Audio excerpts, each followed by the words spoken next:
Selamat siang, Bapak Ibu semuanya.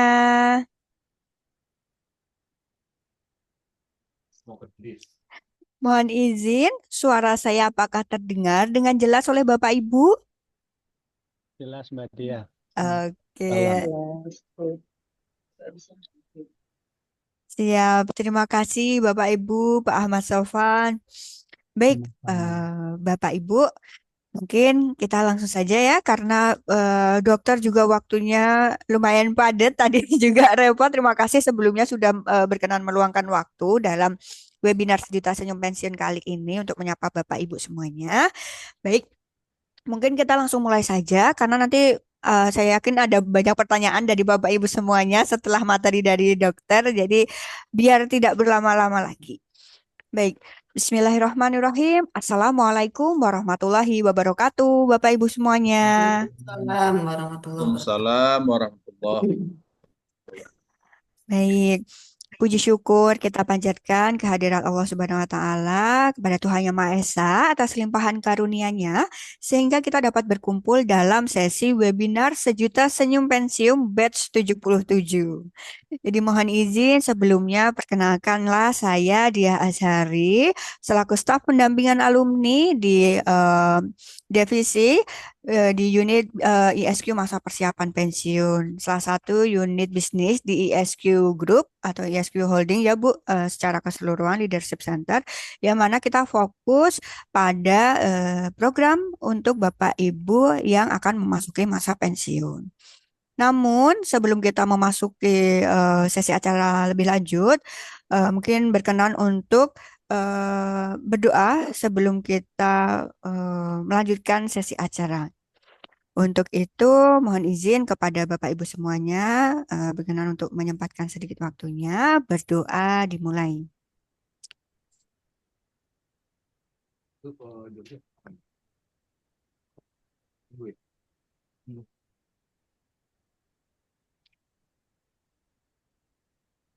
Alhamdulillah, berdoa selesai. Baik, Bapak Ibu, terima kasih sebelumnya.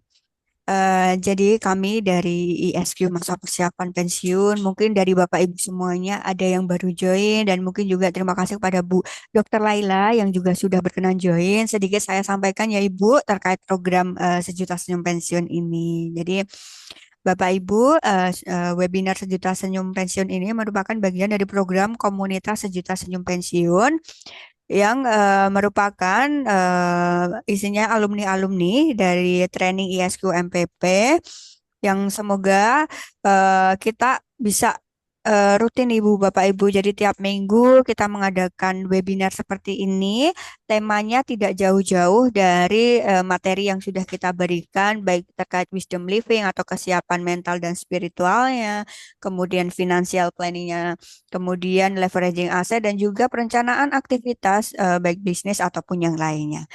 Dan juga tentu saja kesehatan yang kali ini akan dibersamai dan sudah hadir bersama kita semua kepada Ibu Dr. Laila Hayati. Salam dokter.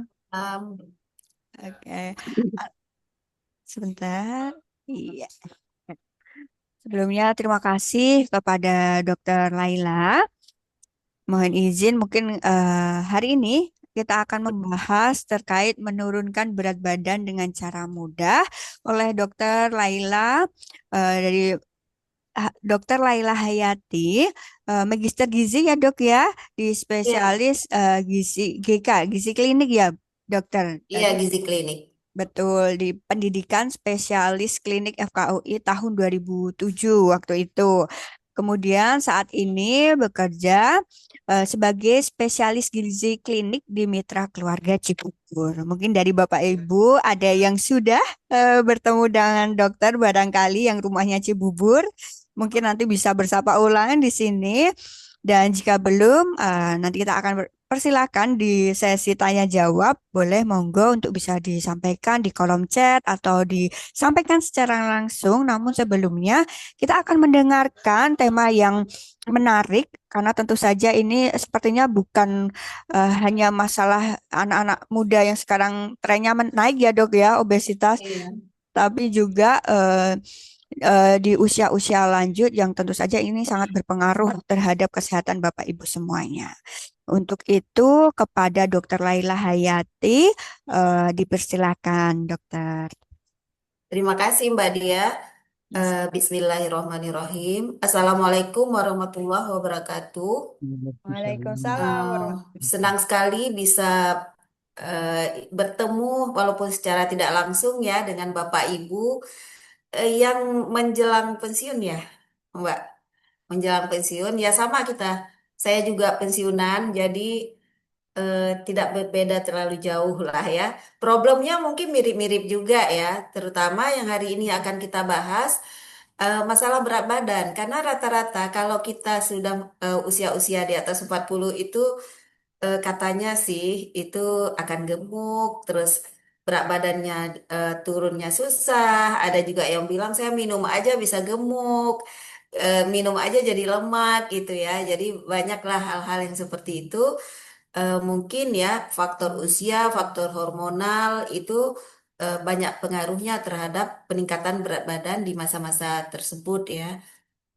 Nah, tapi eh, kita akan coba nih bagaimana caranya bisa menurunkan berat badan kalau sudah berlebih dengan cara mudah, ataupun bagaimana kita menjaga supaya berat badan itu tetap bertahan, tidak naik. Jadi tetap dengan berat badan yang ideal ya.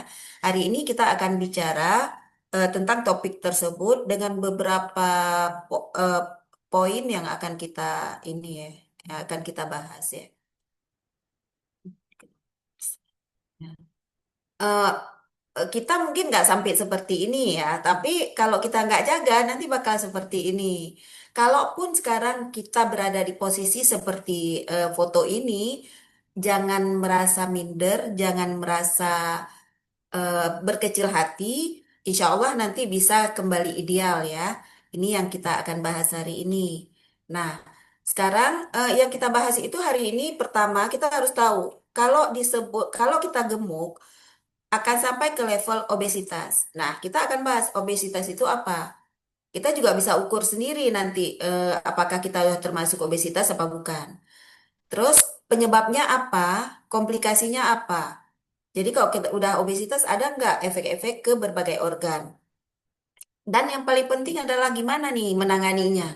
Terapinya, penanganannya seperti apa. Tapi tentunya yang bisa kita lakukan tidak ribet, mudah, praktis, dan sehat ya. Nggak boleh nurunin, oke turun, tapi nggak sehat. Itu juga nggak boleh ya. Nah, pertama kita lihat dulu, obesitas itu apa sih? Obesitas adalah kondisi kelebihan lemak. Lemak ya, di dalam tubuh. Karena tidak seimbang antara energi yang masuk dalam bentuk makanan dan energi yang dikeluarkan dalam bentuk aktivitas. Ya, kalau kita lihat seimbang itu apa sih? Seimbang itu kayak gini nih. Jadi yang masuk sama keluar sama. Jadi dia garisnya ini ya, datar ya. Nah, kalau orang obesitas itu biasanya yang masuk lebih banyak daripada yang keluar. Jadi numpuk, numpuknya di badan kita. Tapi kalau yang masuk sedikit, yang keluar sedikit, yang apa? Yang keluar banyak, yang masuknya sedikit, itu akhirnya nanti kurang gizi. Itu juga nggak boleh. Berat badan kurang ya, nggak boleh juga. Yang benar adalah kita punya berat yang ideal. Nah, cara hitungnya nih, Bapak Ibu masing-masing pasti tahu berapa tinggi badan saya, berapa berat badan saya, ya. Kita lihat ini ada rumus nih. Kalau kita masukkan ke dalam rumus ini, berat badan dalam kilogram dibagi dengan tinggi badan dalam meter, tapi dikuadratkan, nanti akan kita dapat hasilnya. Contoh, berat badan 75 kilo, tinggi badan 160 cm.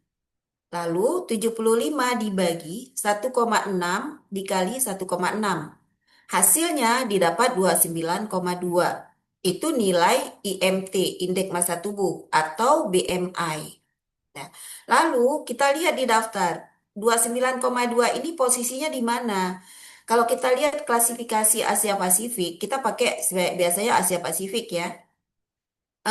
Yang disebut berat badan kurang itu di bawah 18,5 dari nilai ini. Lalu untuk yang normal 18,5 sampai 22,9. Berat badan lebih 23 sampai 24,9. Obesitas tingkat satu itu 25 sampai 29,9. Obesitas 2 di atas 30. Nah, nanti ukur sendiri, nanti hitung sendiri di rumah ya. Kira-kira saya masuk kemana nih? Apakah normal, berat badan lebih, obes, satu atau obes dua? Kalau yang hasil ini kita masukkan ke sini berarti dia obesitas tingkat satu. Menjelang ke tingkat dua ya, hampir. Dikit lagi bisa obesitas tingkat dua. Nah, setelah tahu posisi kita di mana, baru kita tahu, oh saya harus nurunin, oh saya harus meningkatkan berat badan, saya cukup mempertahankan aja. Ada lagi dengan cara menentukan kita gemuk apa enggak atau kurus dengan cara mengukur komposisi tubuh. Karena badan kita, berat badan kita tuh terdiri dari ada tulangnya, ada ototnya, ada jaringannya, ada berat airnya, ada berat lemaknya. Ya. Nah, pada orang-orang yang punya rangka yang besar ya, ototnya otomatis juga gede ya. Berat badannya berlebih. Tapi belum tentu dia dikatakan obes. Kalau kita hanya hitung dengan cara menghitung ini indeks massa tubuh, mungkin dia disebut obes. Tapi kalau kita lihat dengan komposisi tubuh, belum tentu. Bisa jadi lemaknya mungkin normal, ototnya aja sama tulangnya yang gede. Makanya sekarang kalau secara praktis boleh seseorang menghitung secara umum aja, tapi secara spesifik biasanya dokter gizi ya, dia akan melihat lebih spesifik komposisinya gimana gitu. Baru dikatakan, oh ini kelebihan, kelebihannya berapa kilo gitu ya. Nah, kalau kita ukur, ini ada contoh ya, semoga kelihatan. Ini ada contoh hasil pengukuran. Saya memakai InBody ya. Pemeriksaannya dengan InBody. Kita bisa lihat ini. Ini ada berat badannya, lalu ada berat lemaknya, ada berat ototnya, terus berat cairan, lalu berapa kelebihannya ini kelihatan semua.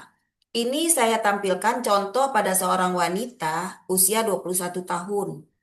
Tinggi badan 157 cm, berat badannya 98,6 kilo. Body mass index-nya 40. Yang tadi kita udah belajar hitung ya, 40. Pada pemeriksaan komposisi tubuh, ternyata lemaknya ada 53,4% lemak si wanita ini ya. Sedangkan seorang wanita dewasa, itu lemak tidak boleh lebih dari 30%. Ya. Dan 53,4% ini ada 52,7 kilogram lemaknya saja ya, tapi bukan berarti dia harus menghilangkan 52 kilo, enggak. Kan tadi 30% ya, jadi sisanya yang kita hilangin. Terus kita juga bisa melihat visceral fat, lemak yang nempel di dalam rongga perut. Jadi di dalam perut kita yang kosong ini, di situ kan ada jantung, ada hati, ada usus, ada tulang ya. Ada apa namanya itu organ-organ ya, ginjal misalnya. Setiap organ itu dia akan menempel lemak. Kalau kita kelebihan berat badan, artinya berat lemak, maka di situ juga nempel lemak. Namanya lemak visceral. Lemak visceral ini kalau kita lihat di sini dia 24, normalnya 1 sampai 9. Jadi, dengan melihat komposisi tubuh juga bisa melihat lemak visceral yang kalau kita biarkan, lemak ini akan menjadi penyakit. Jadi, dia bisa naikin kolesterol, naikin asam urat, bisa jadi diabetes, bisa jadi hipertensi. Makanya orang-orang yang kelebihan berat badan kebanyakan menderita penyakit itu ya, karena pengaruh dari lemak visceralnya. Nah, si orang ini dia ternyata kelebihan lemaknya 39 kilo. Sedangkan untuk otot dia masih bagus. Nah, ini bisa kita lihat dengan alat ini. Lalu ada lagi contoh yang kedua, 27 tahun wanita juga, tinggi 157, beratnya 51,9 kilo. Body mass index-nya 21,1. Tadi kan kalau di bawah 23, 18,5 sampai 23 kan normal ya. Kalau kita lihat di sini normal. Ternyata pada saat kita mengukur komposisi tubuh, fatnya itu masih 37,6% atau 19,5 kilogram. Visceral fatnya 10, berarti kan nggak normal ya. Normalnya kan 1 sampai 9. Ini normalnya di bawah 30 pada wanita. Kalau pada laki-laki normalnya di bawah 24%. Terus kelebihan lemaknya ada 7,6 kilo. Ototnya kekurangan 7,5 kilo. Jadi dia ototnya sedikit. Ototnya kecil. Jadi dia berat yang sekarang dia 51,9 kilo ini eh, komposisinya tidak pas. Lemaknya masih tinggi tapi ototnya yang berkurang. Nah, ini apa nih maksudnya? Si wanita ini selama ini melakukan diet yang salah. Sehingga yang turun bukan lemak, tapi otot. Otot yang berkurang di dalam badan kita, apalagi sampai 7,5 kilo, membuat kondisi badan kita itu menjadi lebih tua dari usia kita. Termasuk usia organ ya. Jadi organ itu kan juga terdiri dari massa otot juga, otot untuk organ tersebut ya. Jadi kalau ototnya berkurang, itu menjadi tua badannya. Jadi nanti kemampuan untuk memproses makanan menjadi energi oleh hati itu berkurang. Kemampuan jantung untuk berdenyut sehingga darahnya bisa stabil ke seluruh tubuh itu juga berkurang kemampuannya. Jadi makanya dalam melakukan penurunan berat badan nanti tidak boleh sembarangan, tidak boleh asal yang penting saya nggak makan berat badan saya turun, nggak seperti itu. Karena kalau cuma berat yang turun, bisa aja berat lemak yang turun. Atau ada juga yang minum sesuatu ya, misalnya herbal atau obat-obat yang bikin orang itu banyak kencing, banyak keringat atau diare. Nah, itu yang berkurang adalah air di dalam tubuh dia, bukan lemaknya. Di sini kan kita bisa lihat nih, ini ada kadar air 23,7 liter. Kebetulan ini kadar airnya masih kondisi normal ya, masih normal. Jadi ototnya berkurang. Itu pentingnya mengukur komposisi tubuh. Nah, sekarang kalau seseorang kelebihan lemak, sebenarnya apa sih yang terjadi? Yang terjadi adalah pertama dia bisa membesar sel lemaknya sendiri dia membesar ya. Dari yang normal jadi besar bisa. Bisa juga bertambah sel lemaknya. Akibat dari apa? Makan yang berlebih, aktivitas yang kurang, lalu hasilnya adalah obesitas yang tadi kita udah omongin ya. Terus penyebabnya apa nih? Penyebabnya selain dari makan juga karena gaya hidup. Misalnya kurang gerak, kurang olahraga, lalu tidur suka telat, tidur malam ya bisa dari gaya hidup. Makanan yang tidak sehat maksudnya sini makan tapi cuma kenyang. Tapi gizinya kurang terpenuhi dengan baik, ataupun makanannya itu kelebihan di lemak, kelebihan di kalori, bisa juga terlalu banyak konsumsi yang manis-manis, misalnya karbohidrat yang berlebih ya, gula misalnya bisa. Bisa juga pada orang-orang yang minum obat-obatan, misalnya kayak antidepresan, yang minum hormon, itu juga bisa menambah berat badan dengan cara lemaknya ditumpuk lebih banyak ataupun ada gangguan di neuroendokrinnya ya itu udah penyakit ya dan bisa juga genetik ya genetik misalnya larinya sih ke hormon ya kok genetik misalnya dalam satu keluarga ada yang hampir semua gemuk ya anak-anaknya biasanya juga bakal gemuk gitu ya itu masalah hormonal. Terus komplikasinya apa? Komplikasinya dari ujung kepala sampai ke ujung kaki itu akibat dari kelebihan berat badan. Kita akan lihat beberapa yang sering terjadi. Ini kita lihat ya. Kalau bisa gangguan tidur, misalnya henti napas pada saat kita tidur, bisa juga stroke.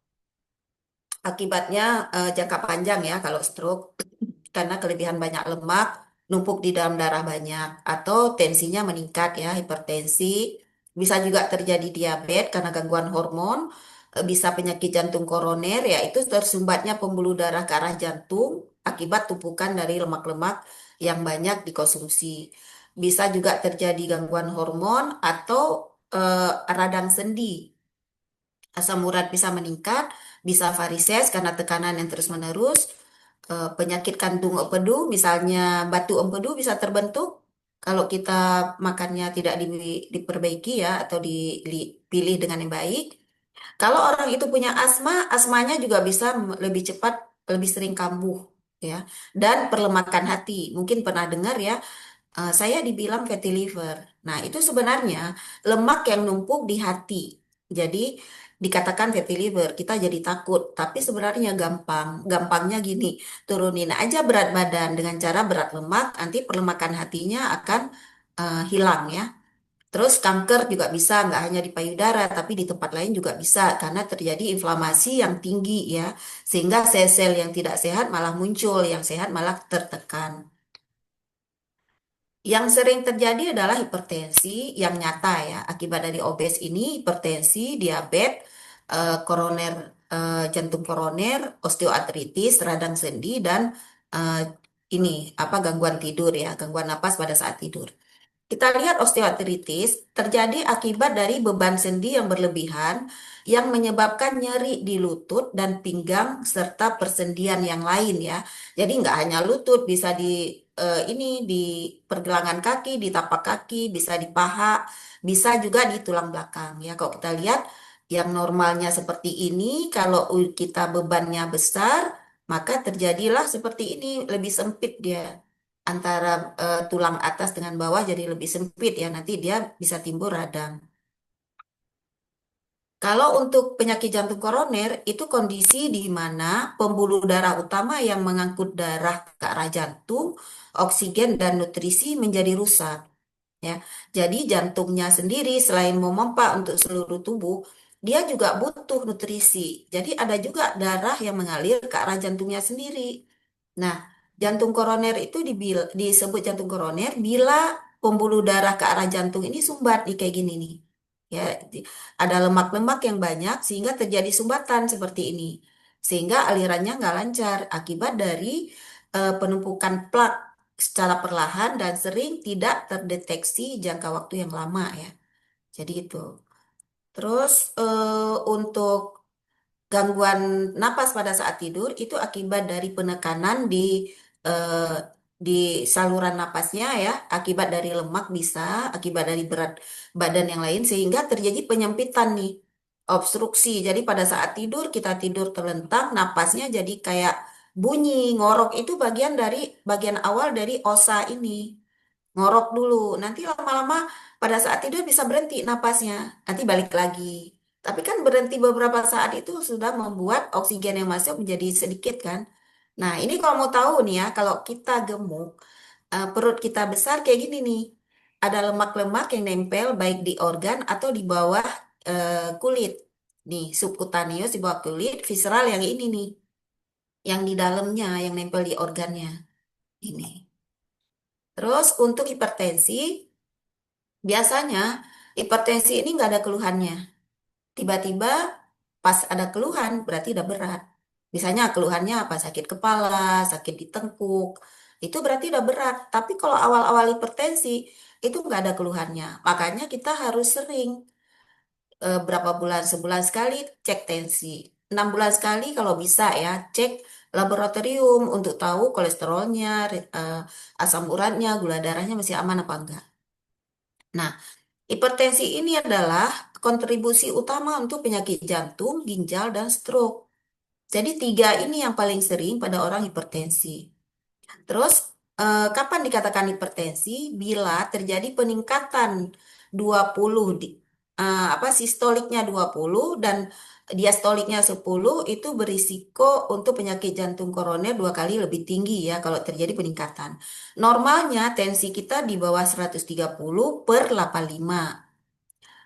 Mulai meninggi kalau maksimal 139/89. Kalau udah di atas itu udah disebut hipertensi tingkat 1.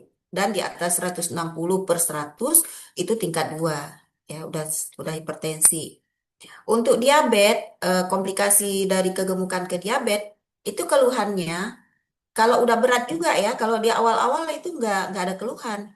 Jadi kalau udah berat terjadilah sering kencing, lapar melulu, ya sering sering makan gitu. Jadi Habis itu terjadi penurunan berat badan yang tidak dapat dijelaskan sebabnya. Jadi kalau kita nurunin karena kita memang sengaja, karena kita ikut pola makan yang sehat supaya turun, itu nggak disebut gejala dari diabetes. Tapi ini tiba-tiba berat badan turun, turun, turun terus. Dan yang turun itu biasanya berat otot ya.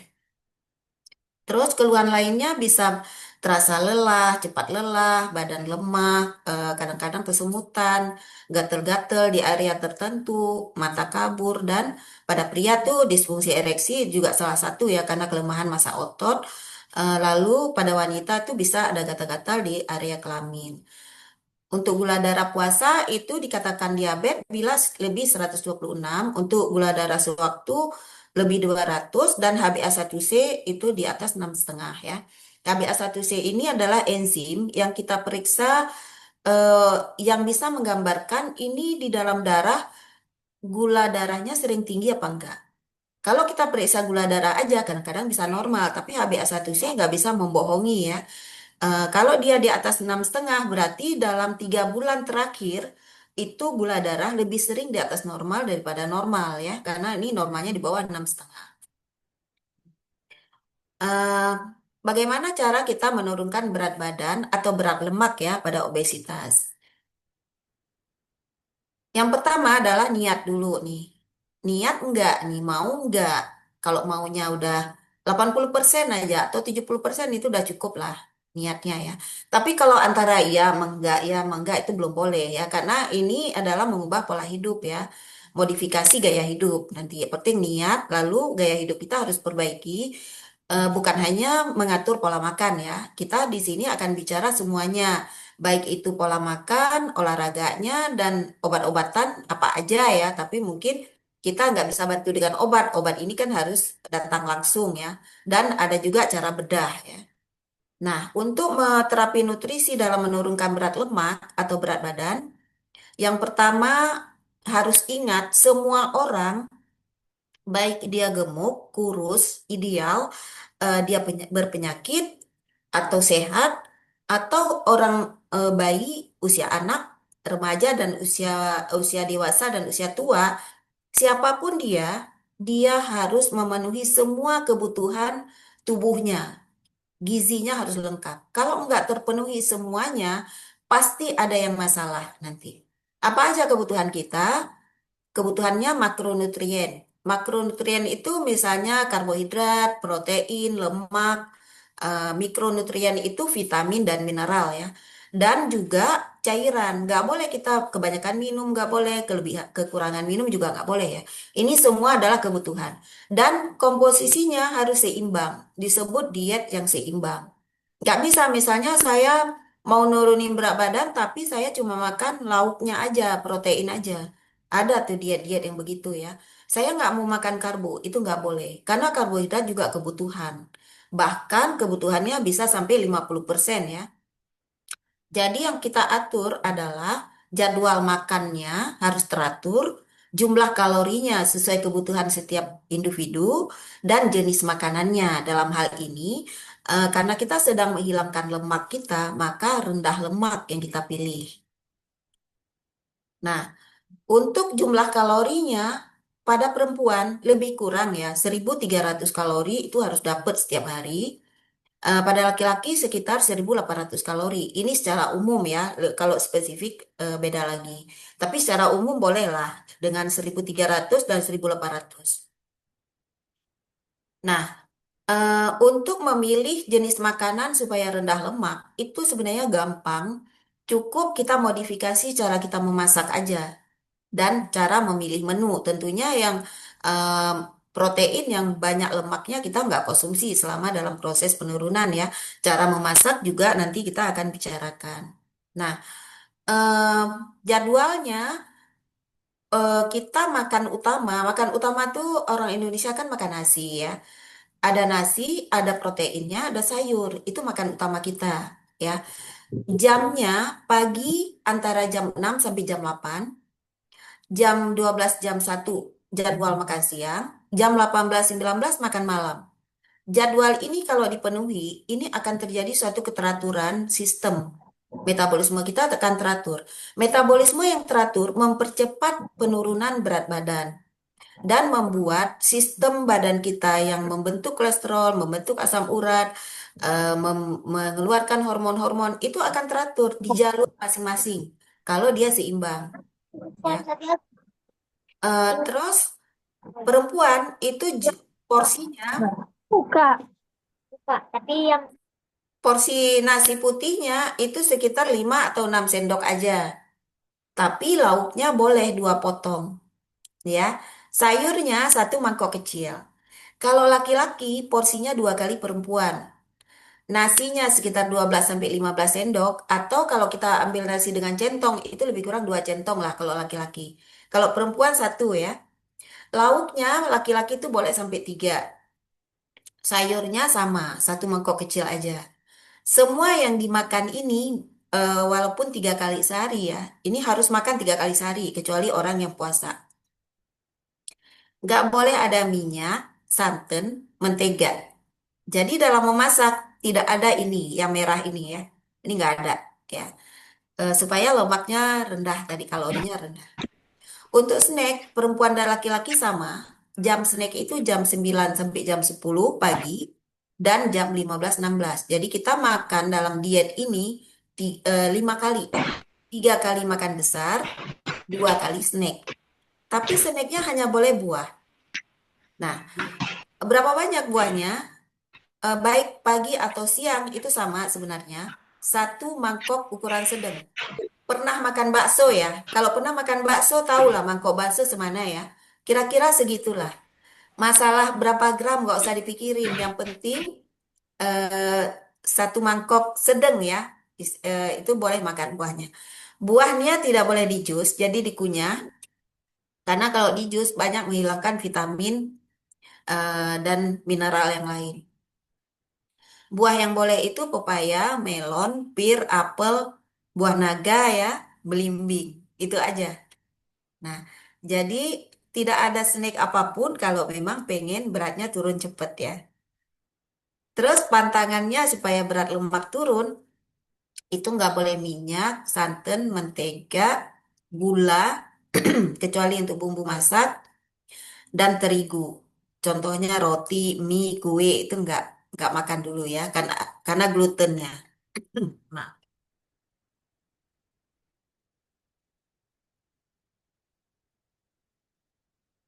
nah, yang saya bilang tadi porsi-porsinya itu sudah terpenuhi karbohidratnya 45 sampai 60%. Ini memang eh, teorinya begitu ya, karbonya harus banyak, proteinnya 15-20% dan lemaknya 25 sampai 30% ya.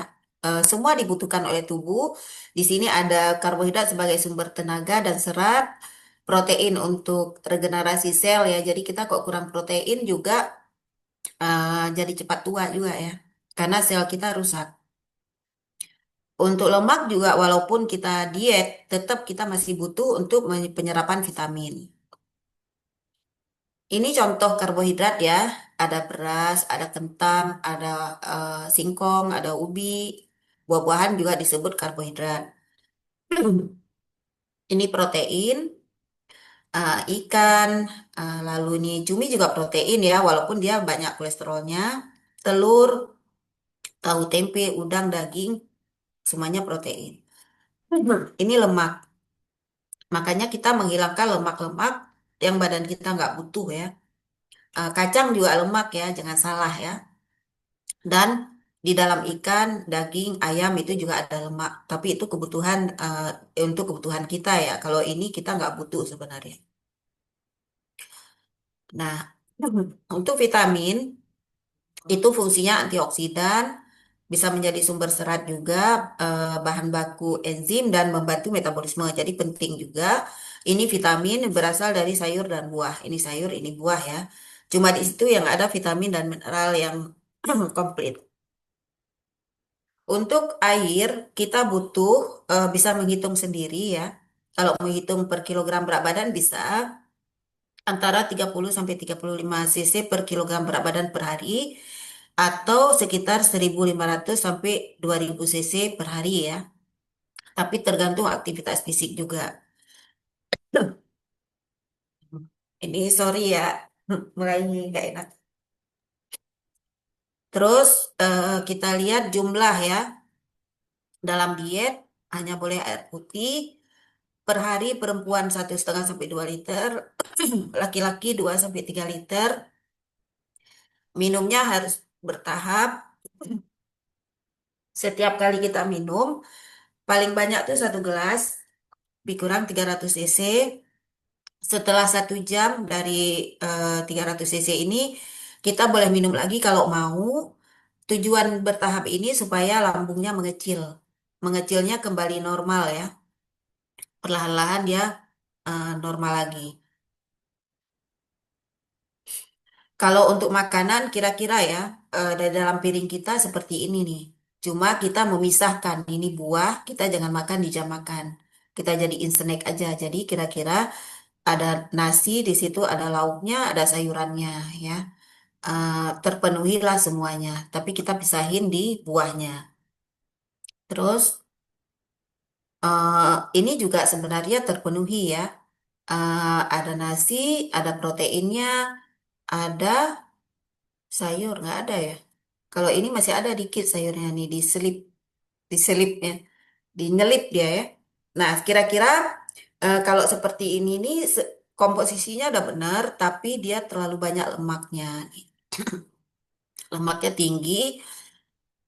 Ini juga lemaknya tinggi ya. Apalagi ini ya.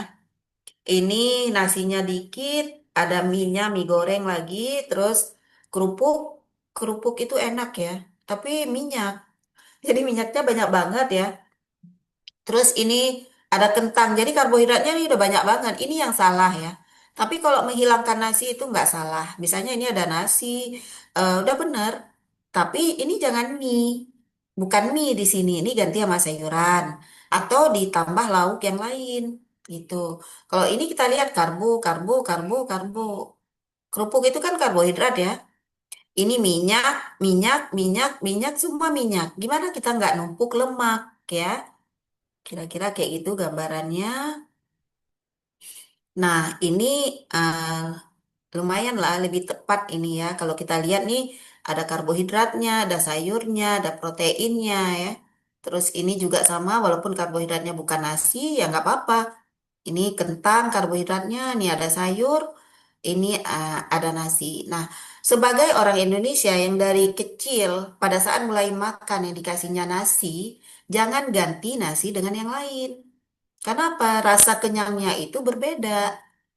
Kita makan kentang, sejumlah nasi nih, udah 3 biji kentang yang kita makan, tetap aja nggak kenyang. Kenapa? Onnya rasa kenyang di otak kita itu lambat. Bukan karena kita memang nggak bisa makan selain nasi, bukan. Memang apa yang dikenal dari kecil itu yang mempercepat munculnya rasa kenyangnya gitu. Jadi kalau saya dalam menurunkan berat badan pasien, saya selalu minta makan nasi. Kalau dia dari kecil makan nasi. Tapi kalau dia dari kecil bukan nasi, dia kentang atau roti, ya udah apa yang dibiasain, tinggal kita kasih porsinya aja, ya. Terus sayur apa aja boleh. Yang penting jangan tersentuh minyak. Lauk apa aja boleh. Kecuali kita punya kolesterol tinggi, jangan sering-sering makan udang, makan cumi, seafood, apa kepiting gitu ya. Ya kalau kita ada kolesterol jangan makan jeroan. Makanlah yang sehat-sehat. Kalau kita punya kolesterol, punya asam urat, misalnya ada nasi, ada ikan, ada ayam tanpa kulit, seminggu sekali atau 2 kali daging, lalu putih telur. Kalau ada kolesterol, kuningnya jangan dulu. Kalau kolesterolnya udah turun, kuning telur boleh, tapi sehari 1 atau 2 maksimal, gitu. Terus cara masaknya, selain yang tadi kan nggak boleh minyak, santan, mentega ya. Jadi kita bisa pepes atau panggang atau dibakar juga boleh, tapi jangan sering-sering. Dibakar itu juga tidak sehat ya. Apalagi kalau kita makan dengan item-itemnya itu arang yang makanan jadi arang itu kan enak banget ya kata orang sih. Itu bisa memicu kanker nanti. Jadi jangan sering yang kayak gitu. bagus kita pepes atau panggang atau bikin sup tapi nggak berminyak, direbus juga boleh kalau suka, dikukus juga boleh tapi kukus dengan bumbu ya, jangan dikukus gitu aja nggak enak nanti. Atau ditumis tanpa minyak itu juga bisa sih, misalnya dengan ada bumbu-bumbu ditumis aja gitu ya, kering gitu, ditambah air dikit itu juga namanya tumisan ya. Atau lalap juga boleh. Terus olahraga ya. Tadi untuk makannya udah, porsinya udah, memilihnya udah, memasaknya juga udah semua ya. Sekarang olahraga. Olahraga ini bertujuan membakar lemak.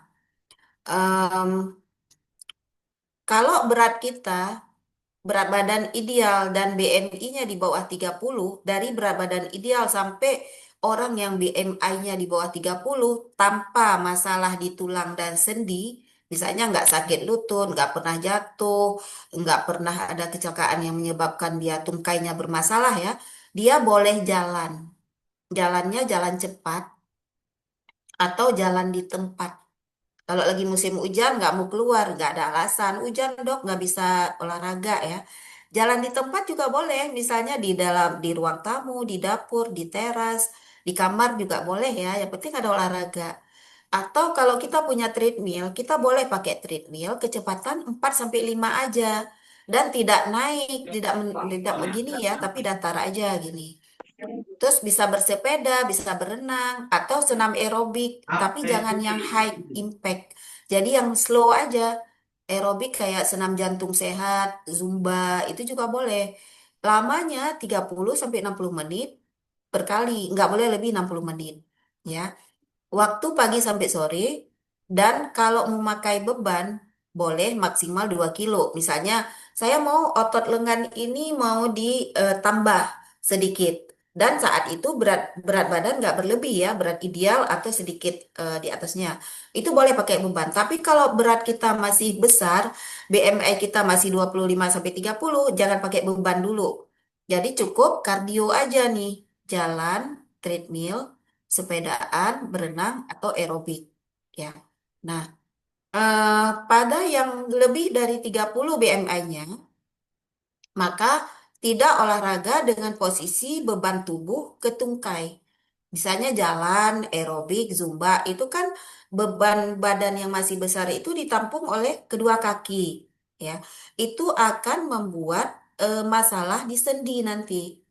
Nah, itu nggak boleh. Karena kita mencegah lebih baik daripada mengobati. Misalnya, kita udah kena OA nih, osteoartritis atau radang sendi, yang kayak foto tadi, gambar tadi ya. Eh, itu jangan kita olahraga dengan beban badan kita yang besar ke lutut kita, ke kaki kita ya. Jadi kita kita cari olahraga yang lain, misalnya bersepeda, berenang, atau jalan di dalam air. Jalan di dalam air itu kan membuat lebih melayang, lebih ringan ya, tidak terjadi tekanan. Atau olahraga posisi duduk, misalnya sambil duduk, sambil berbaring, atau berdiri tanpa menggerakkan kaki, lalu kita senam. Jadi sambil berbaring, misalnya kaki kita angkat ke atas ke bawah bergantian, misalnya ke kiri ke kanan gitu. Tangan juga sama. Memang nggak nyaman sih, tapi lebih nggak nyaman lagi kalau kita salah dalam olahraga, nanti malah sendinya bermasalah. Sendinya malah jadi sakit ya. Karena kalau udah sakit sendi itu obatnya nggak ada, cuma anti sakit aja sembuh, nanti sakit lagi. Jadi lebih baik mencegah. Lamanya jangan lebih 30 menit. Waktunya juga nggak boleh malam, pagi sampai sore aja. Dan jangan pakai beban dulu. Lalu kalau orang ada hipertensi, olahraganya itu ada syaratnya. Pertama, tensinya harus terkontrol baik dengan obat hipertensi ya. Jadi kalau orang ini udah harus minum obat hipertensi, dia boleh olahraga kok. Tapi pada saat obat itu sudah bisa membuat tensinya stabil, udah terkontrol ya. Eh, jadi harus rutin minum obat. Apa apa olahraganya? Boleh jalan biasa, bersepeda atau berenang, bukan jalan cepat. Dan lamanya hanya boleh 15 sampai 30 menit. Sambil melihat badan kita itu ada gejala-gejala ke arah tensi naik apa enggak. Misalnya kayak deg-degan gitu ya, nadi kita kenceng banget, atau kita mulai pusing, ya itu harus segera berhenti, jangan tunggu 30 menit ya. Waktunya sama dan tidak pakai beban ya. Nah, untuk obat diet, ini yang penting banget diingat, jangan pernah konsumsi obat diet yang bersifat diuretik. Kalau kita minum obat, kencingnya jadi banyak, keringatnya jadi banyak, diare. Itu nggak boleh, karena apa? Yang dikeluarkan adalah cairan. Jadi berat badan kita turun karena kehilangan cairan tubuh, bukan kehilangan lemak, ya. Tapi kalau obat untuk mengurangi nafsu makan dan menghambat penyerapan lemak atau fat blocker, itu kita boleh minum. Tapi dosisnya harus sesuai petunjuk ya. Biasanya sih kalau dokter gizi dia akan hitung ini orang dengan berat berapa, usia berapa, ada penyakit apa enggak ya baru ditentuin tuh dosis obatnya. Jadi kalau saran saya sih kalau minum obat untuk diet jangan minum sembarangan. Kalau perlu obat ya cari dokter gizi aja supaya dosisnya tepat gitu. Karena obat seperti obat diet yang banyak kencing, keringat dan diare ini itu efeknya bisa gagal ginjal nanti. Jadi ginjalnya bermasalah ya. Karena terlalu banyak cairan yang keluar sehingga cairan di tubuh kita menjadi tidak cukup, menjadi sedikit ya. Dan hati-hati minum obat pada pasien dengan gangguan metabolik seperti hipertensi. Ya, makanya dosisnya tuh nggak boleh dosis lepas, dosis bebas. Biasanya kalau saya sih saya racik ya, jadi diukur.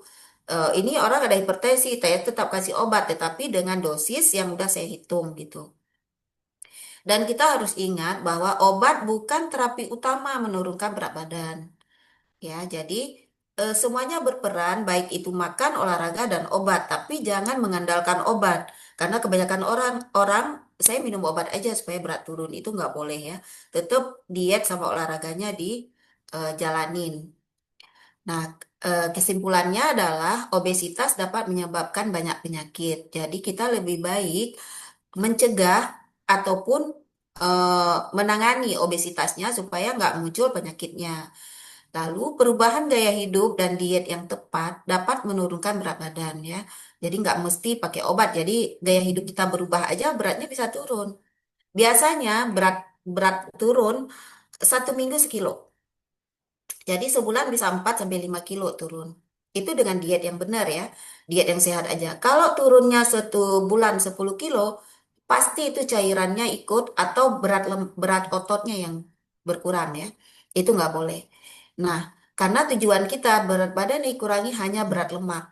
Otot kita pertahankan. Kita bertambah usia, otot kita otomatis akan berkurang volumenya. Jadi jangan buat tubuh kita lebih cepat tua dibanding usia kita gitu ya. Gaya hidup dan pola makan kita hari ini itu gambaran kualitas hidup kita di masa depan. Walaupun ini Bapak Ibu sudah menjelang pensiun atau udah ada yang pensiun mungkin ya, bukan berarti harus sakit di masa-masa itu ya. Jadi kita bisa kok tetap sehat. Bisa tidak ada hipertensi, tidak ada diabetes, kolesterol, dan asam urat ya. Itu penyakit yang sering, 4 penyakit metabolik namanya. Kita bisa sehat, tapi kita harus berupaya, harus mengarah ke pola hidup sehat dari awal sih sebenarnya. Tapi kalau sekarang kita baru menyadari juga nggak terlambat. Kalaupun sekarang udah ada hipertensi, ya udah hipertensinya dikendalikan sama obat. Udah ada diabetesnya kendalikan sama obat, kolesterol, asam urat juga sama. Tapi gaya hidup kita tetap perbaiki. Karena apa? Hipertensi, diabetes, kolesterol dan asam urat itu penyakit yang bisa dikendalikan, bisa kita stabilkan. Jangan sampai muncul komplikasi. Jadi kita memperbaiki gaya hidup pada saat kita mendapatkan penyakit itu untuk mencegah ada komplikasi dari penyakit-penyakit tersebut gitu. Jadi harus tetap semangat ya, bukan untuk gaya-gayaan, saya kurus, bukan ya. Jadi untuk sehat aja, usia-usia segini itu yang paling dibutuhkan adalah sehat ya. Mungkin semua orang, Bapak Ibu juga merasakan, karena saya juga usia-usia pensiun ya, termasuk yang berupaya ke arah itu. Gitu. Insya Allah kita semua tetap sehat ya. Jadi harus semangat ya, kita pasti bisa sehat. Kalau kita gemuk bisa turunin, kalau kita kurus bisa dinaikin sampai ideal. Insya Allah kita semua sehat dengan berat badan yang ideal ya. Oke, terima kasih semuanya. Luar biasa sekali. Terima kasih dokter untuk penjelasan yang wah, ternyata selama ini jadi teringat dosa-dosa yang kita tumpuk, Dok, tiap hari. Dosa makan maksudnya. Iya. Kelebihan kalori ataupun pola makan yang tidak baik. Oke, ini sudah ada Bapak yang raise hand sebentar, namun saya akan bacakan dulu ya, Dok. Sebelumnya mohon maaf ya, Dok. Boleh dokter sembari saya bacakan mungkin kalau mau minum dulu. Saya lihat dokter Iya, batuk-batuk. ini kayaknya hari ini kayak mau flu. Saya nggak tahu nih dari mana sumbernya. Jadi agak-agak Oke. gatel tenggorokan tadi. Nggak apa-apa, Mbak. Gimana, Mbak? Oke, siap baik. Baik, Bapak tadi yang raise hand. Sebelumnya saya izin membacakan dulu untuk mungkin dua pertanyaan di kolom chat terlebih dahulu ya dok. Sembari nanti Pak Saifullah kita persiapkan. Dari Pak Bambang Indarto ada pertanyaan, adakah obat yang direkomendasikan untuk membakar lemak di perut dok? Itu dari Pak Bambang. Ini dibaca dulu pertanyaannya atau saya jawab? Boleh dijawab dulu dokter. Oh, jawab langsung ya. Bakar lemak di perut ya.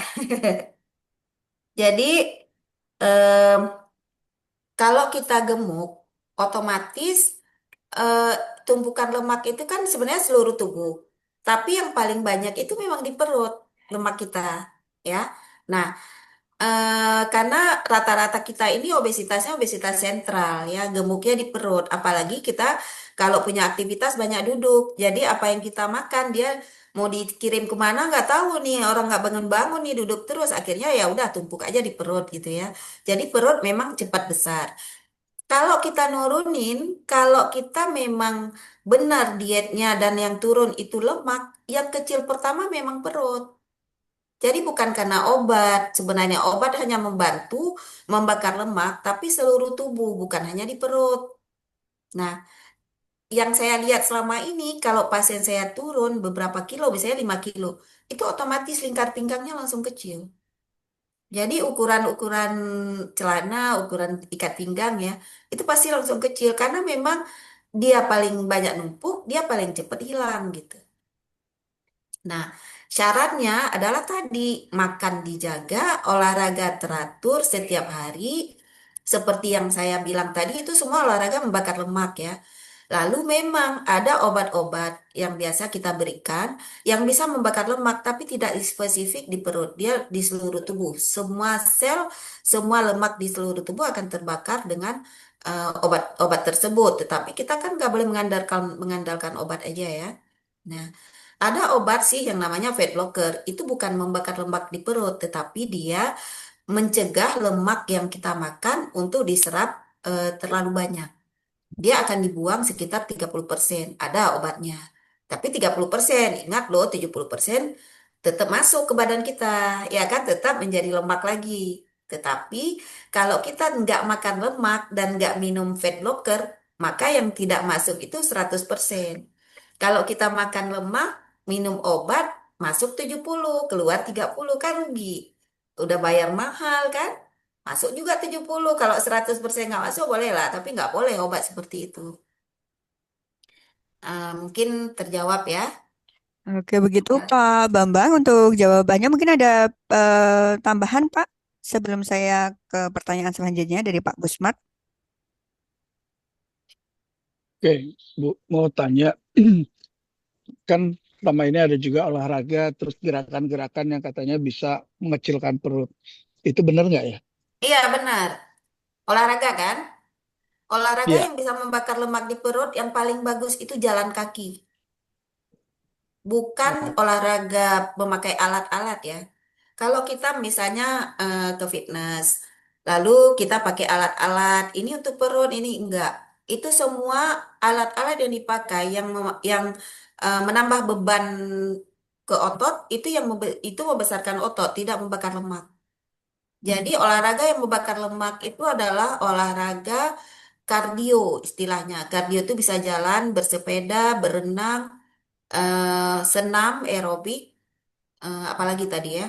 Jadi semua olahraga itu membakar lemak, tetapi yang paling bagus, paling cepat membakar lemak jalan kaki. Tapi jalan kaki ada syaratnya. Kalau orang itu tungkainya aman, tidak pernah sakit, lalu tidak pernah ada trauma atau kecelakaan atau jatuh, lalu berat badannya tidak terlalu berlebih, itu boleh dia jalan. Tapi kalau eh, kelebihan berat kayak tadi itu takutnya sendinya bermasalah nanti kalau dibawa jalan. Setiap hari aja jalan. Kalau kita nggak ada masalah sendi, kalau Bapak mau cepat, bisa Bapak pagi jalan 30 menit. Nanti siang pas di kantor atau pas waktu jam istirahat, itu Bapak jalan lagi 30 menit. Jalan di tempat aja. Nanti sore jalan lagi 30 menit. Maksimal 60. Itu juga lihat ada hipertensi apa enggak. Kalau ada hipertensi, tidak boleh lebih dari 30 menit. Jadi memang hal-hal yang kayak itu diperhatiin karena kan kalau enggak terkontrol, masihnya tidak dipantau, itu banyak kejadian kan. Orang lagi main bola, orang lagi jalan, lagi bersepeda, tiba-tiba jatuh.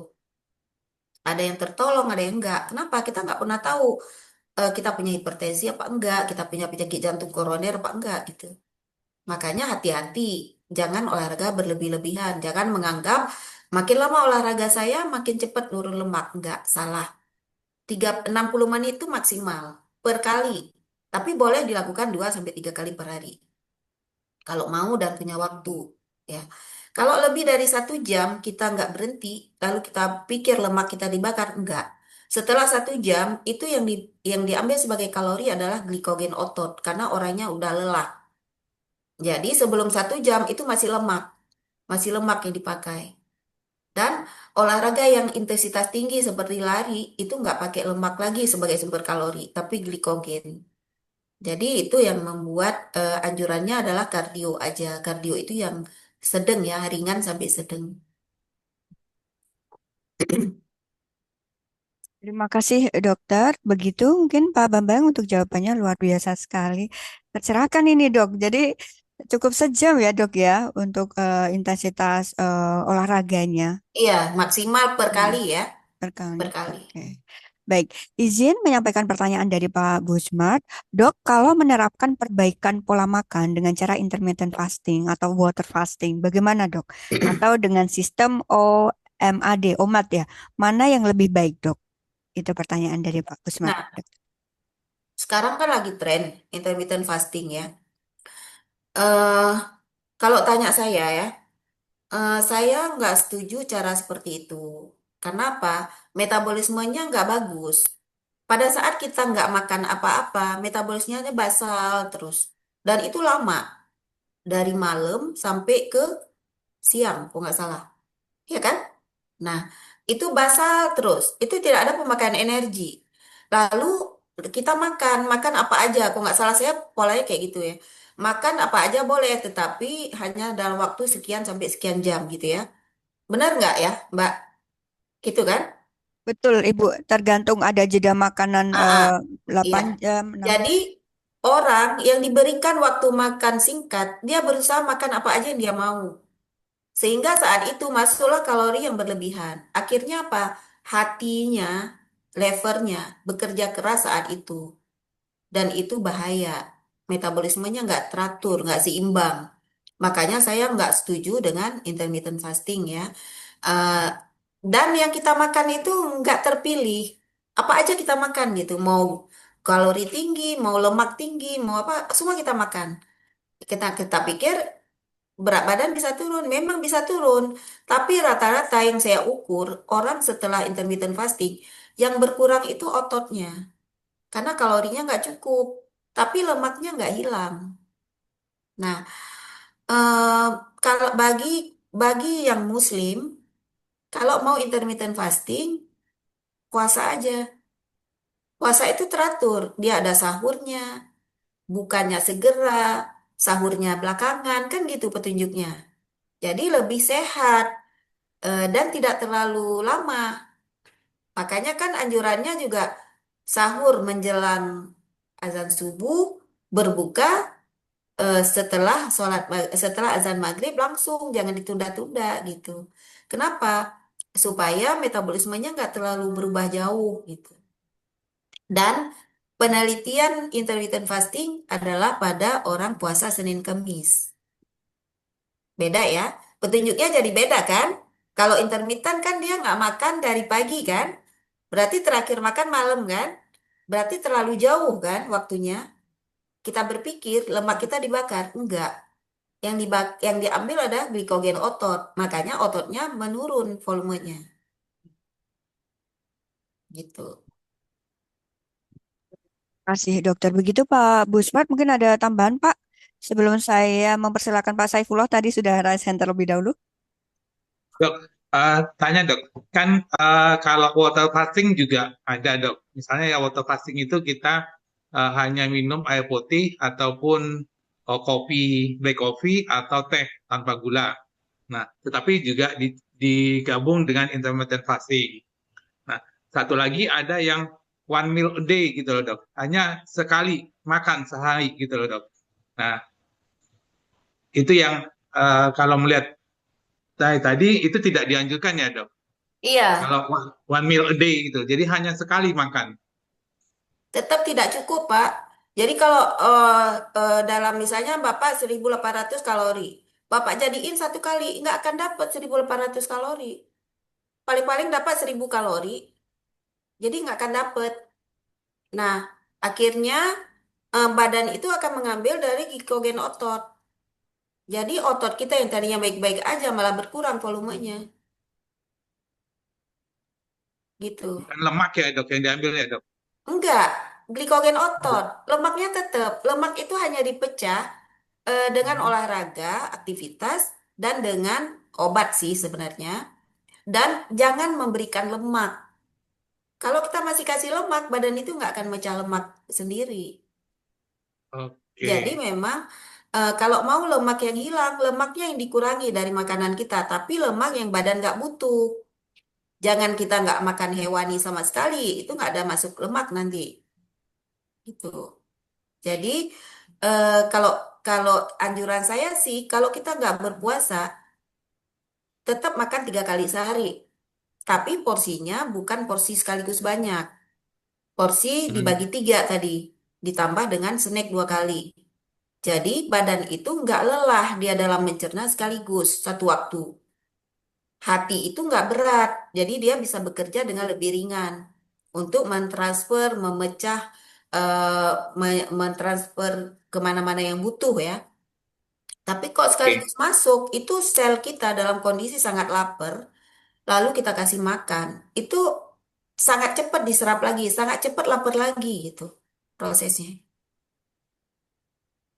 baik dok. Iya, Terima kasih ya dok. sama-sama. Baik Mbak Dia.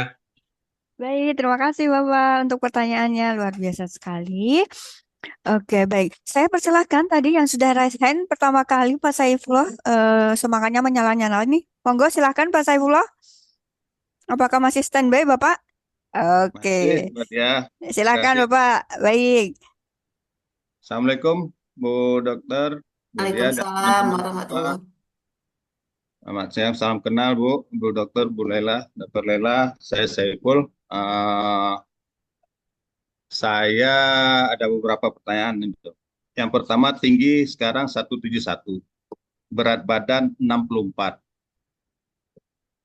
Kemudian saya kalau dikatakan orang yang teratur, tidak teratur, Dok. Tadi kan dokter sudah ada jeda waktu ya, itu pagi, siang, malam gitu. Saya nggak ada aturan itu dok. Saya kapan saya lapar ya udah saya makan. Kalau saya nggak lapar ya udah nggak makan saya. Nah, cuma saya mungkin tidur itu. Ini jarang di jam besar, jam kecil dok. Nah itu yang pertama. Kemudian yang kedua kan isu bukan isu ya kemarin kan beberapa ini ada ini ya yang kita dengar dari Pak Menteri ya Menkes itu lingkar tadi Bu Dokter juga Bu Lela dan lingkar pinggang ya itu apakah memang lingkar pinggang itu memang bisa menandakan orang itu menyimpan banyak penyakit di dalam badan atau hanya ini ya apa quote and quote ya atau hanya memang gambaran besar saja. Kalau memang orang lingkar pinggangnya itu di atas 35, itu lebih banyak menyimpan penyakit. Apakah memang demikian? Mohon penjelasan. Nah, kemudian yang ketiga, Dok, terkait dengan sekarang kan sering itu kita melihat ataupun ditawarkan untuk proses pengecekan ya darah, gula darah, kemudian kolesterol, asam urat itu kan ada melalui tes yang darah itu, tapi tanpa puasa. Nah, seberapa efektifkah terkait dengan proses tersebut, Dok? Karena memang kan tadi dikatakan ya sebaiknya ya melalui proses berpuasa sehingga itu bisa benar-benar diperoleh data yang akurat ya. Iya. Nah, kemudian yang terakhir mungkin karena tadi dikatakan eh, mungkin saya sudah ini ya sejak menjelang pensiun itu di usia 50 saya sering sih ya karena mungkin aktivitas salah satunya mungkin yang saya lakukan tadi itu Senin Kemis, Dok, itu. Senin Kemis ya, puasa Senin Kemis mungkin itu yang sedikit membantu ya. Tapi apakah itu memang efektif ya terkait dengan pola tadi ya, pola makan yang tidak teratur karena terus terang yang di W ini kadang malam itu, Dok. Saya di jam 7, jam 6, jam 7 itu mana mana bisa kita makan ya itu. Kadang sampai di rumah waktu aktivitas kantor itu kadang jam 8, jam 9, kadang pulang rumah itu istirahat dulu. Nah, tengah malam baru terasa ini kepingin makannya. Nah, itu seperti apa dengan pola kesehatan yang ada? Ya, alhamdulillah memang sampai dengan saat ini ya memang tidak ada yang signifikan terkait dengan kesehatan, tetapi yang seperti dokter sampaikan tadi, lebih baik kita mencegah dan memperbaiki untuk kedepannya seperti apa, karena memang usia itu tidak bisa memungkiri ya, tidak bisa ditipu, karena memang pola hidup itu memang harus dirubah. Mungkin itu dokter Rela beberapa Iya. dari saya. Terima kasih. Assalamualaikum warahmatullahi wabarakatuh. Waalaikumsalam warahmatullahi wabarakatuh. Saya jawab ya, Mbak. Silahkan Ibu. Untuk pertanyaan pertama ya, ini ada yang kurang jelas saya dengar sih tadi, tapi saya Ya coba dok, aja nanti kok kurang boleh Bapak tanya lagi ya. ya ya. Untuk pertanyaan yang pertama, Bapak tinggi 171, kok nggak salah berat 64 ya. Betul dok, Ya. betul. Eh, Kalau kita lihat sepintas sih bisa dikatakan bisa ideal, bisa kurang ya. Karena untuk itu kan kita harus ukur, harus Betul. dihitung ulang ya, harus diukur komposisinya. Karena siapa tahu Bapak itu punya tulang yang kecil mungkin, ototnya nggak terlalu besar ya, dengan berat sedikit, segitu ya ideal aja, ya Ya, kan? Terus yang makan tidak teratur itu memang tidak bagus, Pak. Tidak bagus ya. Artinya kita kan sebenarnya yang kita harus jaga itu adalah sistem badan kita. Metabolisme kok istilah medisnya. Metabolisme tubuh adalah sistem. Sistem itu pusatnya di hati, ya. ya, Kalau betul. teratur makan kita itu otomatis metabolisme teratur. Hati itu akan bekerja di eh, secara teratur. Dan kaitan dengan yang lain adalah kalau pola makan dengan asam lambung, gas yang ada di lambung, ya. Kalau kita teratur, si si badan kita tahu kapan asam lambung dikeluarin. Jadi kalau nggak teratur, kemungkinan ke arah gangguan pencernaan itu juga ada. Nah, metabolisme itu penyakit yang berhubungan dengan metabolisme itu ada 4 yang bisa kita cegah sebenarnya. Diabetes, hipertensi, asam urat, kolesterol. Kalau Bapak makan nggak teratur, sistemnya nggak teratur, maka kolesterol mau dibikin misalnya dibikinnya contohnya butuhnya 100. Itu bisa aja dia bikin lebih. Karena sistemnya itu kebacanya tuh kayak bingung gitu. Ini yang benar yang mana gitu. Jadi kita butuh keteraturan sih Pak. Asam urat juga sama ya. Hormon kita kayak insulin. Insulin itu kan hormon yang berperan pada gula darah ya, glukosa. Kalau masuk karbohidrat, kapan si insulin keluar itu kalau teratur dia akan bagus keluarnya. Tapi kalau nggak teratur bisa jadi pada saat kita makan insulinnya belum siap atau insulinnya udah terlalu banyak keluar sehingga makanannya nggak dapet gitu. Jadi memang kalau saat ini belum bisa diupayakan, minimal mendekati keteraturan ya. Walaupun waktunya nggak pas, nggak apa-apa. Misalnya makan pagi jam 6 sampai jam 8, jangan jadi jam 10. Terus makan siang juga sama, jangan jam 3. Tapi dekat-dekat situ boleh. Lebih sedikit dari jam 1 ya nggak apa-apa. Atau jam 2 masih oke lah. Itu makan malam juga. Nah, untuk makan malam, kalau kita makan di atas jam 7, itu kebutuhan tubuh udah turun tuh, metabolismenya udah turun. Jadi, kebutuhannya udah sedikit. Yang makanan yang kita makan ini akan diubah jadi lemak, lalu dia menumpuk di mana-mana. Jadi itu yang bikin orang cepat gemuk sebenarnya, karena makan malam setelah matahari terbenam jauh lebih lama baru makan ya. Tapi kalau kita makan ringan-ringan kayak misalnya makan buah, ada snack sedikit itu sekedar hanya untuk mengisi kalau kita lapar itu nggak masalah. Yang nggak boleh ini makan utama ya di malam. Untuk lingkar pinggang, memang untuk resiko penyakit kardiometabolik, resiko penyakit jantung koroner itu salah satu indikatornya adalah lingkar pinggang.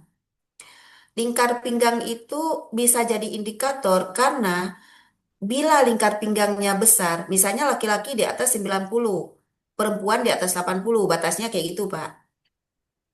Maka artinya apa? Yang lebih itu adalah lemak yang numpuk.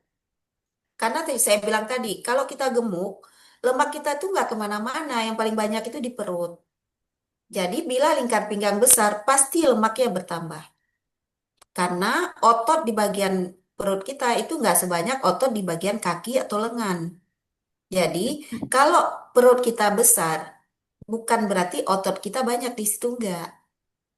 Orang fitness aja dia kebentuk otot, tetapi dia enggak gede-gede banget. Dia tetap aja, tapi kalau di lengan dia bisa besar gitu. Jadi kalau di atas 95 itu udah menunjukkan bahwa orang ini sebenarnya kelebihan lemak.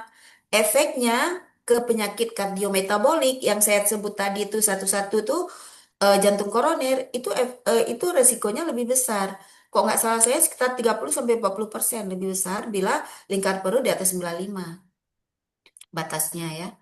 Jadi itu memang bermakna sih Pak. Banyak penyakit muncul, penyakit metabolik maksudnya. Diabetes, kolesterol, asam urat, hipertensi ya karena penyakit metabolik.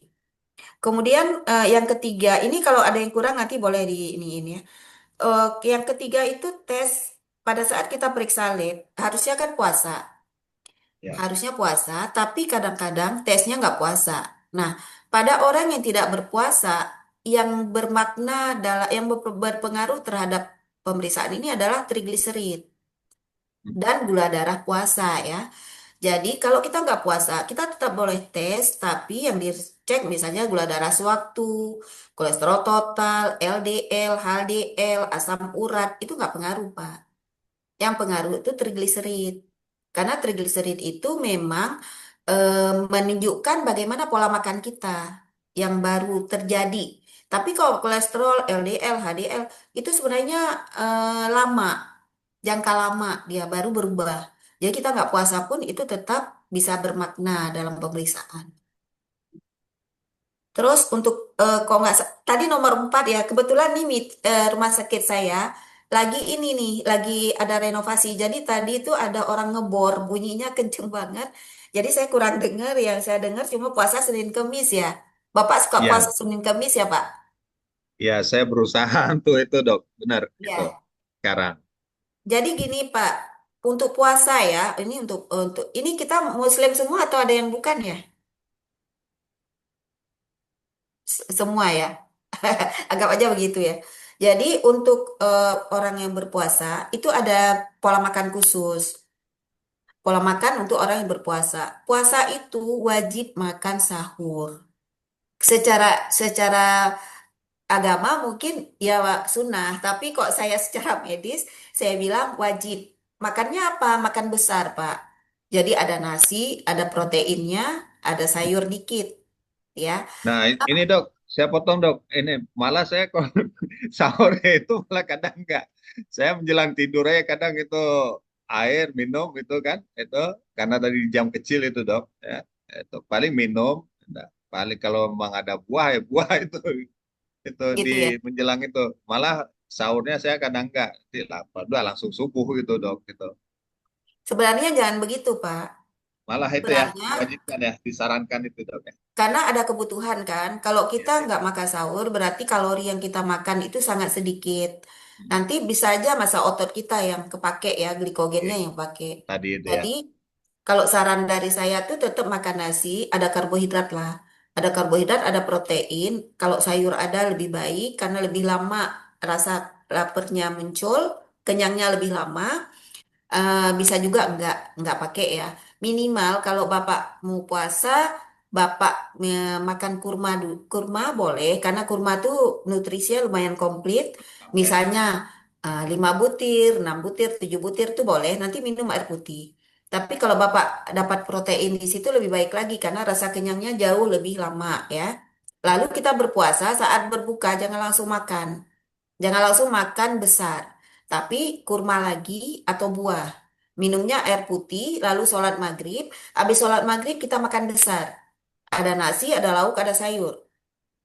Lalu 2 jam setelah makan besar ini kita makan buah lagi 1 kali. Itu lumayan terpenuhi kebutuhan. Berarti kalau kita hitung-hitung nih, kalau kita nggak puasa makan 3 kali, kalau buah 2 kali, kalau kita puasa makan 2 kali, buah 2 kali kan? Nah, Ya. 1 kali waktu makan hilang. Tapi ingat Pak, pada saat Bapak berniat puasa, kebutuhan Bapak turun sedikit. Karena organ-organ kita juga fungsinya langsung turun, badan kita turun. Jadi nggak masalah 1 kali hilang. Tapi kalau hanya sekali makan, saya pikir nggak cukup.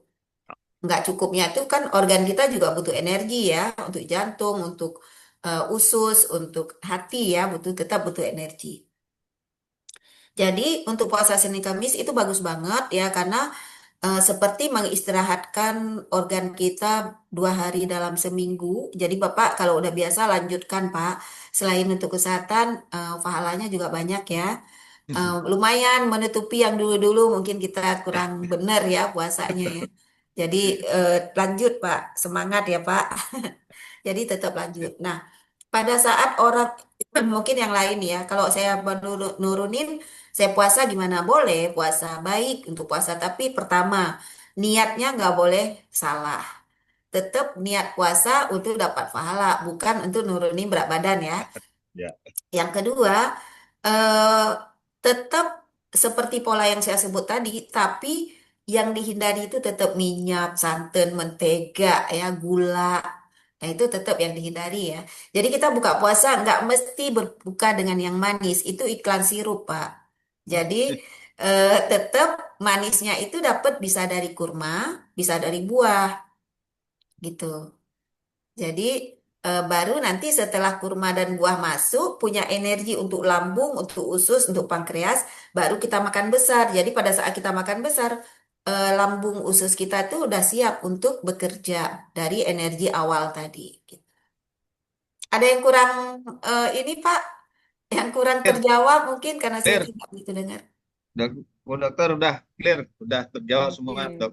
Terima Alhamdulillah, kasih dok. terima kasih. Gimana Bu? Oke. Ada lagi Bu? Baik, terima kasih Pak Saifullah. Luar biasa sekali. Ini Sama-sama pertanyaannya ya. diborong semua ini. Sekalian. Baik, Sorry. baik Pak Saifullah. Terima kasih Bapak. Izin saya akan lanjut di pertanyaan Ya, selanjutnya. monggo. Baik, mohon izin sebentar lagi ya Bu Siti Nuwa, setelah saya bacakan 2 pertanyaan lagi ya Ibu ya. Ini pertanyaan singkat-singkat dokter, jadi saya rapel saja terkait eh, dari Ibu Lucy, kalau sering sauna apakah bisa membakar lemak dan menurunkan berat badan? Itu yang pertama dokter. Karena pertanyaan singkat saya rapel ya dok ya. Ya. Kemudian keduanya, eh, kalau massage slimming boleh tidak ya dok? Kemudian untuk snack buah, kenapa tidak boleh di jus? Itu dok mungkin. Tadi yang slimming apa Mbak pertanyaannya? Kalau massage, mungkin pijat ya Bu ya, massage slimming boleh atau tidak dokter? Terus satu lagi, buah Untuk nggak boleh di jus ya. ya, kenapa buah tidak boleh di jus? Jadi untuk sauna, eh Sebenarnya bisa membakar lemak ya, karena dia kan dengan uap uap yang panas ya. Tapi tidak kalau untuk penurunan sih saya pikir nggak efektif ya. Ya sedikit lah, tapi bukan berarti bisa seperti misal kita mau nurunin 10 kilo dengan sauna aja bisa nggak. Tetap ya, tetap kita harus ada kombinasi misalnya dengan pola makan, dengan olahraga karena tidak bisa membakar lemak ke area dalam. Kita lemak kan luar dalam, nggak bisa ya. Cuma ya di permukaan aja paling bisa. Terus untuk eh, slimming, untuk proses dengan pijat atau massage itu juga saya pikir nggak sampai bisa membakar lemak ya. Jadi membakar ya sedikit-sedikit lah, nggak efektif kok kata saya ya. Yang paling efektif itu adalah olahraga dan mengatur pola makan. Kalau untuk buah, kenapa nggak di jus? Buah yang di jus itu merusak vitamin, merusak mineral. Jadi putaran mesin itu banyak merusak beberapa vitamin, bisa merusak beberapa vitamin. Itu satu. Dalam diet, kalau kita minum jus, lapernya tuh lebih cepat muncul.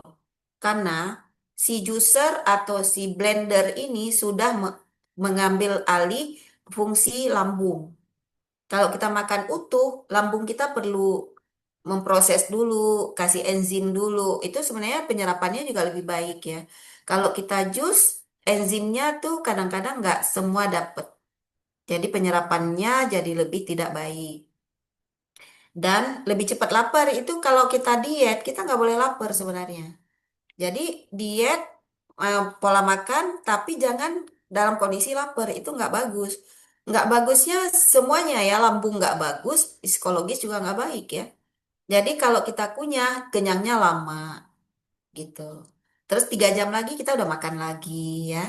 Jadi memang kenyang terus kalau pola makan yang sehat sih sebenarnya. Dan berat bisa turun kalau lemaknya yang dihilangin. Mungkin itu ya. Oke, siap. Terima kasih dokter untuk jawabannya. Baik, kalau untuk yang pijat tadi sudah ya dok ya? Untuk Apa? yang pijat Belum. slim, pijat slimming, apakah diperbolehkan Oh atau udah. tidak? Oh, udah ya. Sama aja dengan sauna kan nggak terlalu efektif juga kalau mau Oke. nurunin.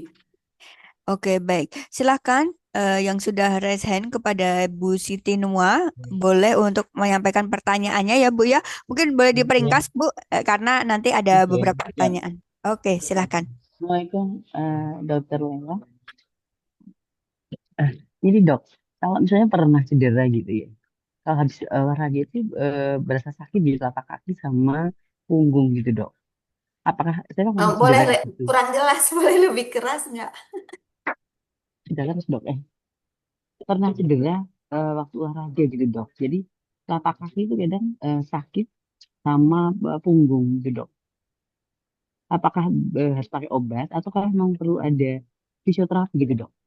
Atau ada makanan yang perlu kita hindari atau kita makan? Terima kasih dok. Oke, mungkin boleh saya sampaikan ulang ya, dokter. Jadi Bu Ya. Siti Nuwa ini, beliau merasakan telapak kaki sakit sampai punggung ya, ketika berjalan ya, Ibu Siti. Ya, kalau habis olahraga, habis selesai tuh ini berasa sakit itu dok. Oke, saat olahraga. Nah, untuk yang ditanyakan Bu Siti, Kalau enggak, kalau habis olahraga sakitnya muncul, tapi kalau enggak. Kalau selesai selesai olahraga sakitnya muncul, jadi sakit di telapak kaki sama di punggung. oke, Gitu. baik. Apa perlu makan apakah perlu fisioterapi atau perlu makanan ya atau yang menghindari atau yang perlu kita asup biar mengurangi rasa sakit itu dok. Terima kasih. Oke, oke baik. Jadi Bu Siti Nuar saat selesai olahraga itu sakit di telapak kaki sampai ke punggung. Nah, apakah dengan kondisi ini ada makanan-makanan tertentu yang bisa untuk mengurangi kondisi sakit beliau ini, Bu? Ataukah mungkin juga perlu fisioterapi dan sebagainya? Mungkin begitu, dokter. Beratnya berapa ya? Beratnya berapa, Bu Siti? Beratnya 64. Enam Tingginya? puluh 62 sorry 62 tingginya 165. Ya Bu, kalau kita lihat dari berat Ibu, nggak terlalu, nggak berlebih ya, masih ideal lah. Nah, sekarang em, coba itu kan sakit di telapak kaki sampai punggung ya, Bu. Kemungkinan ibu ada masalah di saraf, mungkin di tulang belakang ya. Jadi biasanya gini Bu, kalau ada LBP atau low back pain itu, ischialgia, itu ada masalah penyempitan di tulang belakang, sakitnya itu menjalar ke kaki biasanya. Kalau ibu beraktivitas, itu ada gesekan sehingga makin menambah sakitnya. Jadi mungkin sumbernya nih menurut saya sih ya, sumbernya itu dari tulang belakangnya sebenarnya. Coba nanti Ibu bisa periksa ke dokter saraf atau dokter ortopedi ya. Sementara olahraga yang Ibu lakukan, saran saya jangan yang topangannya di kaki. Karena nanti makin terjadi tekanan. Jadi Ibu bisa olahraga misalnya dengan posisi berbaring, tapi Ibu gerakin tangan dan kakinya berbaring atau kalau duduk mungkin masih pengaruh juga, Bu. Jadi duduk pengaruh ke tulang belakang juga takutnya ya, ke punggung ya, istilah kita punggung. Jadi ibu ubah posisi olahraganya, jangan yang ditopang oleh tungkai. Atau ibu bisa bersepeda atau berenang gitu. Nah, kalau untuk ke fisioterapi, ibu mungkin perlu ke periksa dulu ke dokter saraf.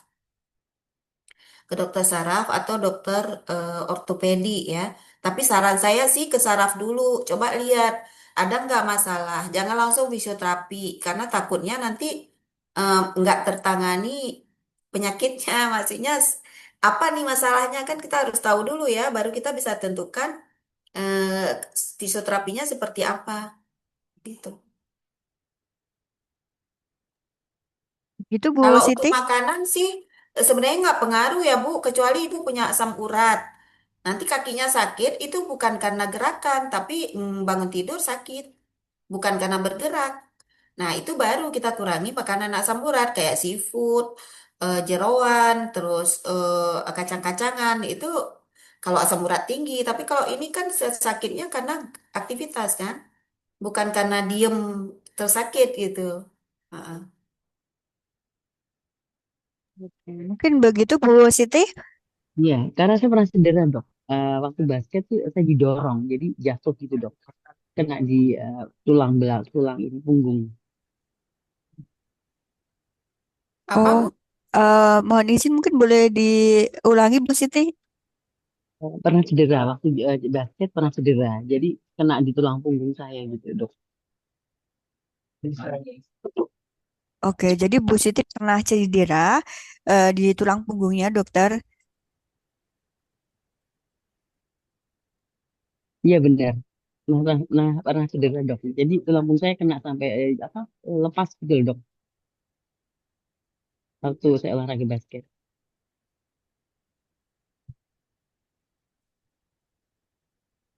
Iya, jadi itu kan karena trauma ya, karena pernah cedera, jadi penyebabnya itu Bu. Jadi makanan tidak ada yang bisa, maksudnya yang Ibu kan gemuk juga enggak, jadi makanan yang berpengaruh ke itu juga enggak ada. Tapi saran saya Bu, kalau bisa Ibu minum vitamin D Bu. Vitamin D 5.000 setiap hari satu. Kalau belum ya, kalau udah tinggal lanjutin aja. Itu bisa membantu untuk tulang dan otot biasanya. Saya Baik, pikir terima itu kasih ya. dokter. Iya, makasih dokter atas saran saya. Waalaikumsalam. Baik, terima kasih Bu Siti untuk pertanyaannya. Ini banyak banget pertanyaannya, tapi mohon maaf Bapak Ibu, ini boleh satu akan saya bacakan ya, dokter, sebelum kita tutup sesi pada sore hari ini. Atau mungkin dua ya. Kalau ini singkat-singkat saja dokter. Karena waktunya juga sudah mau habis. Dok, apakah konsumsi air perasan jeruk lemon di pagi hari aman buat penderita asam lambung nih? Karena kan beberapa ada informasi terkait itu ya dok ya. Apakah diminumnya pada saat perut kosong atau sembari sarapan? Itu dari pertanyaan Pak Agus yang pertama. Kemudian yang kedua dari Pak Bayu Aji. Dok, apakah betul nasi yang disimpan di kulkas bisa menurunkan indeks glikemiknya? Seperti itu. Dua dulu ya. Iya. Jadi untuk konsumsi air jeruk lemon tadi bisa menurunkan asam lambung ya? Eh, Gimana? Pertanyaannya tadi sebentar dokter. Jadi untuk konsumsi air perasan jeruk lemon di pagi hari aman buat penderita asam lambung atau tidak. Oh iya, Gitu. iya, iya. Kemudian Oke, ketika diminumnya saat perut kosong atau sembari sarapan. Gitu, Dok. iya. Kalau saya sih jeruk jeruk itu kan asam ya. Jadi nggak kita anjurkan baik untuk orang yang punya asam lambung atau yang nggak ada asam lambung. Kok saya nggak nganjurin. Apalagi perut kosong nggak boleh sama sekali. Perut nggak kosong aja nggak usah ngapain minum air perasan jeruk lemon. Kalau mau eh, minum kayak infus water boleh. Jadi lemonnya itu diiris, lalu direndam di dalam air yang mau kita minum bareng 2 jam, 1 jam 2 jam. Airnya diminum itu nggak masalah karena di dalam jeruk mulai dari kulit, isi sampai ke bijinya itu punya manfaat yang bagus. Tapi direndam, bukan diperes. Kalau diperes, airnya menjadi asam dan itu membuat mukosa lambungnya menjadi tipis, menjadi gampang terkena, bisa rusak, bisa luka gitu. Dan mulai dari mulut, tenggorokan itu semua iritasi. Karena sifat asam itu kan mengiritasi ya mukosa-mukosanya. Kalau saya nggak nganjurin ya, minumlah air putih aja cukup. Kalau mau infus water yang diiris, ya itu boleh. Tapi tidak diperes ya. Lalu untuk nasi yang disimpan di kulkas, apakah menurunkan indeks glikemik? Betul, menurunkan indeks glikemik. Tetapi eh, yang wajar-wajar aja lah ya. Masak lalu makan. Kita nurunin indeks glikemik gimana? Misalnya pada orang yang diabetes. Cukup kita makan bersama dengan protein dan serat, itu udah turun kok indeks glikemiknya. Jadi nggak usah simpen dulu, itu zat gizinya juga akan berkurang ya. Karbohidratnya juga berkurang sih, tapi buat apa? Nggak usah.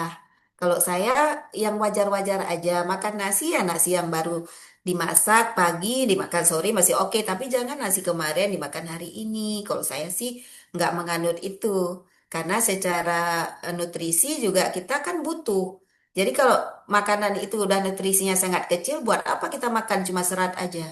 Padahal kita makan untuk kebutuhan tubuh kita kan, untuk energi kita gitu. Berarti informasinya hoak ya, Bu, kalau bisa nurunin sampai 50% indeks glikemik. Gimana? Informasi yang bisa menurunkan indeks glikemik, nasi yang disimpan di kulkas itu atau didinginkan itu berarti hoak ya, Bu? Benar, Pak. Dia bisa menurunkan indeks glikemik, benar. Tapi Benar, bukan tujuannya hoak apa berarti. nih? Menurunkan indeks glikemiknya buat apa? Ya resisten pati, Bu, biar dia nggak terlalu banyak kadar gulanya kan nantinya. Oh, eh, cukup kita ini, Pak. Cukup kita apa namanya itu menghitung kebutuhan kita tuh seberapa. Jadi nggak usah kita kurangi dengan cara macam-macam yang membuat nanti vitaminnya udah hilang, karbohidratnya juga nanti sudah tidak utuh gitu ya. Cukup kita misalnya kebutuhan kita 2 centong nasi kalau laki-laki, ya udah makan aja 2 centong nasi. Nggak usah diturunin. Dari 2 centong itu udah dapat nih sekian karbohidrat. Ngapain diturunin lagi? Nanti jadi kenyangnya kenyang dengan serat aja. Nah, kalau kita nasi yang baru mateng mau turunin indeks glikemik itu turun supaya penyerapannya lambat. Jadi kenyangnya lebih lama. Cukup makan bersama protein dan serat.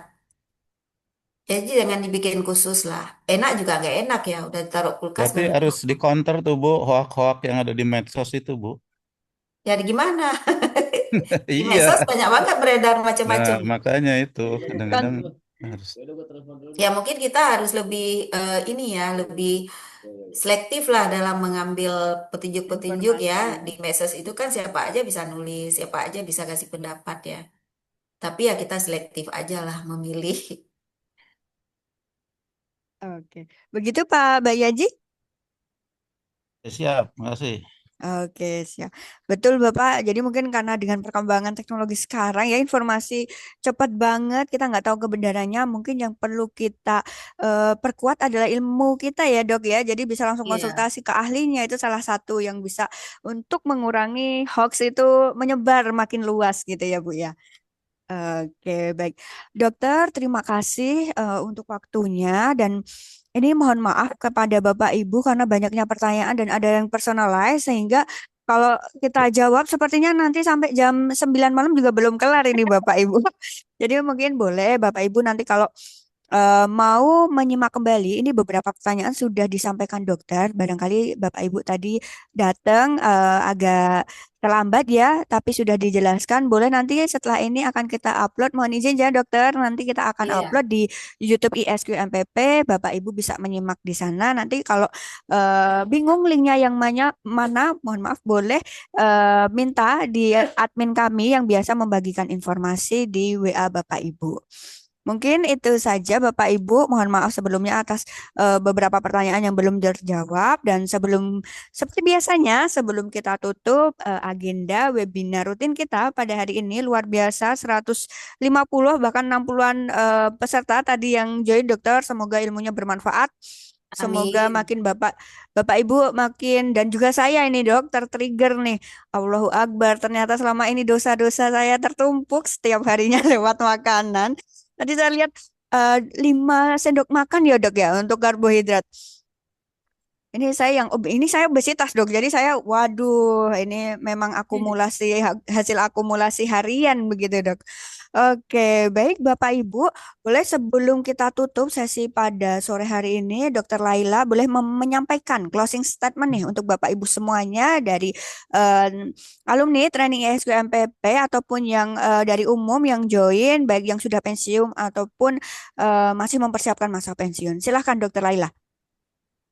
Iya, jadi eh, pertama, apapun kondisi kita ya, baik sakit atau sehat, usia muda, usia tua, seperti saya bilang yang tadi ya, jangan pernah kita tidak memenuhi kebutuhan tubuh kita. Kita sudah diberikan tubuh yang sehat dari dulu, mungkin ya sekarang ada sakit-sakit ya nggak apa-apa ya. Tapi kebutuhan kita tuh harus terpenuhi. Jangan sampai kita menganiaya badan kita sendiri ya. Organ kita, badan kita, jangan sampai teraniaya karena pola-pola yang salah, yang kadang kita cuma dengar kiri, dengar kanan gitu ya. Jadi tetap harus terpenuhi kebutuhan. Kalau kita mau nurunin berat badan, kita cari tahu penyebab kita kelebihan apa. Kalau penyebabnya lemak, hilangkan lemak dulu dari makanan kita. Lalu lemak di badan kita gimana caranya? Kita olahraga, itu aja ya. Jadi em, ya peliharalah apa yang dikasih Allah sama kita ya. Karena itu akan diminta pertanggungjawaban kok nggak nanti. Jadi jangan menganiaya badan kita sendiri. Jadi tetap pola makan sehat seimbang itu yang kita eh, lakukan ya untuk apapun kondisinya. Semoga kita semua sehat ya. Yang kedua, tidur teratur. Kalau bisa jangan di atas jam 10 tidurnya ya. Terus yang ketiga, selalu berpikir positif. Walaupun kita menjelang masa pensiun atau sudah pensiun ya, jangan ada ketakutan. Jalanin aja dengan baik, dengan rileks, dengan bahagia, dengan enjoy ya. Jangan banyak pikiran. Kalau ada stres-stres dinetralisir lah, diseimbangkan aja, dikendalikan aja dengan baik. Itu aja, Mbak. Luar biasa sekali Dokter Laila. Terima kasih. Nih materinya lumayan padat Bapak Ibu. Jadi mungkin dari Bapak Ibu yang baru join nanti boleh setelah ini biasanya saya ngerender video dulu. Jadi ya, dari mulai ngerender sampai upload mungkin sekitar 1 jaman ya Bapak Ibu. Nanti kalau boleh minta linknya saya kirimkan lewat admin dan terima kasih Dokter Laila untuk ilmunya luar biasa dari mulai pola Sama-sama, Mbak. makan. Terima kasih juga. Mohon maaf ya, Bapak Ibu, kalau ada kata-kata yang tidak berkenan, saya mohon maaf. Semoga kita sehat selalu ya, semuanya ya. Ya, Amin. Assalamualaikum warahmatullahi wabarakatuh. Waalaikumsalam Waalaikumsalam. warahmatullahi wabarakatuh. Terima kasih dokter. Baik, Bapak Ibu sekalian, boleh sebelum kita tutup sesi pada sore hari untuk menghidupkan kameranya seperti biasa kita foto bersama serta senyuman nih Bapak Ibu. Alhamdulillah. Saya selalu senang Dok ini melihat Bapak Ibu hadir tuh masih sehat, masih bugar ya, menyempatkan waktunya untuk kita sharing bersama di webinar Sejuta Senyum Pensiun. Luar biasa. Baik, Bapak Ibu, boleh. Ini karena ada 2 slide. Senyumnya agak lamaan dikit ya, Bapak Ibu. 2 detik. Baik, Bapak Ibu, boleh. Dalam hitungan 1 sampai 3, saya akan ambil fotonya. 1, 2, 3. Oke, luar biasa. Terima kasih. Baik, satu lagi Bapak Ibu. Slide berikutnya boleh senyuman terbaiknya Bapak Ibu. Satu, dua, tiga. Oke. Alhamdulillahirobbilalamin sudah di penghujung acara. Terima kasih atas waktu Bapak Ibu untuk menyempatkan hadir dalam webinar ini. Nantikan kita akan ada topik-topik menarik di minggu depan. Kita akan share juga informasinya seperti biasa. Dan saya ucapkan terima kasih juga kepada Dokter Laila yang sudah berkenan menyempatkan waktunya yang padat. Terima kasih luar biasa dokter. Ini juga masih di rumah sakit ya dok sepertinya. Eh, Kenapa Mbak? masih di rumah sakit ya dok ini sepertinya. Masih. Tadi habis poli saya mau visit lagi nih. Oke, baik. Dan untuk Bapak Ibu, mungkin kalau ini mau cek-cek silahkan ya dok ya. Baik, terima kasih Bapak Ibu. Mohon maaf atas kesalahan baik teknis ataupun hal-hal ucapan dan sebagainya yang mungkin tidak berkenan di hati Bapak Ibu. Dan kami nantikan untuk kehadirannya di webinar selanjutnya. Dan billahi taufiq wal hidayah. Wassalamualaikum warahmatullahi wabarakatuh. Waalaikumsalam. Waalaikumsalam Warahmatullahi warahmatullahi wabarakatuh. wabarakatuh. Terima kasih Bu Terima kasih Dokter. Mbak Dia, Bu Dokter. Ya, Terima kasih Bu Dokter, terima Mbak kasih Bu Dia. Dokter, Mbak Dia. Terima kasih Bu Dia. Izin lift. Ya. Dia kirim file ya. Oke, filenya ini tidak ada Pak. Jadi mungkin nanti boleh via YouTube ya Pak ya. Oh gitu. Karena ada beberapa materi yang memang bisa kita akses, bisa tidak. Minta linknya ya. Oke, siap. Oke, thank you Mbak Dia. Dengan senang hati Bapak. Izin pamit semua Oke. teman-teman. Izin pamit Mbak Dia, Assalamualaikum. tunggu linknya Mbak Dia. Waalaikumsalam. Selamat Terima sore kasih. Bapak Ibu.